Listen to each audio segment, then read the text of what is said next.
and cough up his money at the end of the business transaction. What crime did he do? $1 for $1, wallahi you mopped the floor with me. His name was mentioned, the kuffar used to shake in their knees. The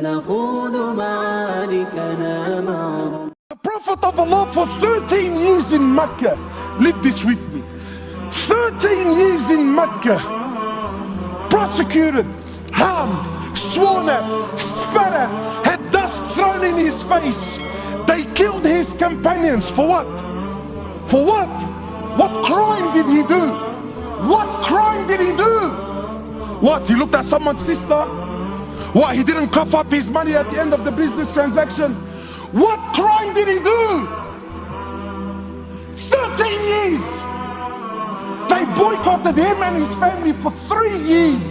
Sahaba said we were eating the leaves of the trees until our droppings became like the droppings of animals for 3 years. For what? What crime? They divorced his daughters. Sumayya radiallahu in front of the Prophet, publicly. I'm not telling you, Allah, you know what, that they started sending around a WhatsApp video about what. No. Publicly, live, in front of the Prophet and his companions, they grabbed Sumayya, a woman! They grabbed her publicly, they opened her legs in front of her husband and her son, and they ran the spear into her private parts until they killed her. They exiled him from his land, Mecca, exiled him for 18 months in Medina. 18 months he was crying. Why? Because he was missing the Kaaba so much. They stabbed his pregnant daughter. As a result, she lost her child. 8 or 6, a few months later, she ended up dying in Medina. He buried every one of his children while he was alive, except for Fatima. In Uhud, they massacred the dead. His uncle Hamza, they cut his nose off, they cut his ears off, they ripped his liver out. Hind took a bite from his liver and spat it on the floor. Sahaba said when the Prophet of Allah seen Hamza, we never seen him cry like he cried when he seen his uncle Hamza. In narrations, he prayed janazah for his uncle 70 times. So much hurt and so much pain. For years. And then when Fatah Mecca came, and now he comes back victorious with an army of 10,000 companions, an army the which Arabia never seen in their lives.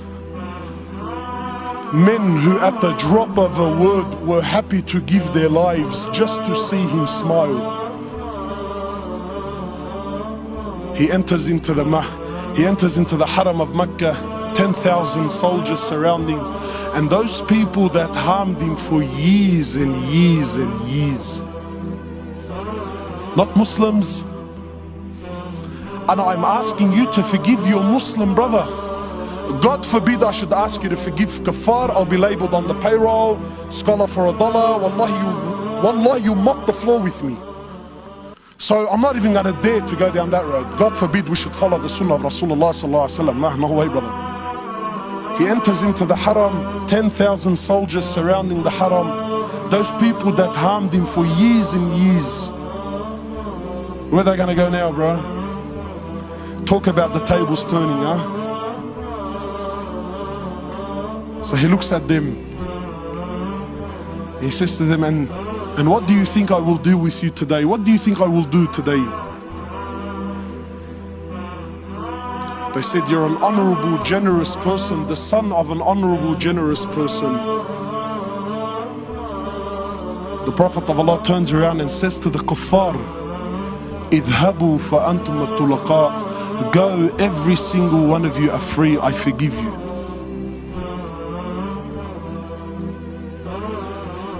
Where's this sunnah in our lives, man? Where's this deen? A Wallahi, my brothers, I take an oath by Allah, forgive me if these words are a bit harsh, but I tell you now, and this is my own personal opinion, Wallahi, even our love for the deen, even our love for the Sahaba is a love of dunya. Nobody here loves Umar ibn al-Khattab, most loved, probably one of the most loved. He's definitely my favorite. Nobody here loves Umar ibn al-Khattab because he had permanent marks on his cheeks from crying out of fear of Allah. Nakas, we love Umar ibn al-Khattab because when his name was mentioned, the kuffar used to shake in their knees. No one loves Umar ibn al-Khattab because he had permanent marks on his shoulders. Why?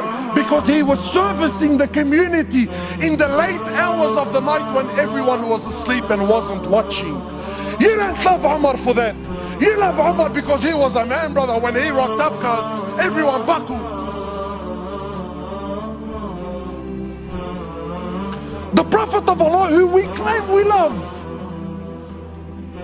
Because I'm sure you're thinking in your mind, Wallah, brother, may Allah reward you. Very nice khutbah, very emotional, very touching. But cuz, you don't understand. What this person did to me is unforgivable.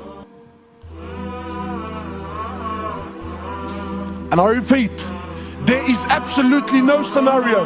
I don't care if he shot your mother, he shot your father, he raped your child. I don't care what scenario you could possibly throw at me. Forgiveness is the key.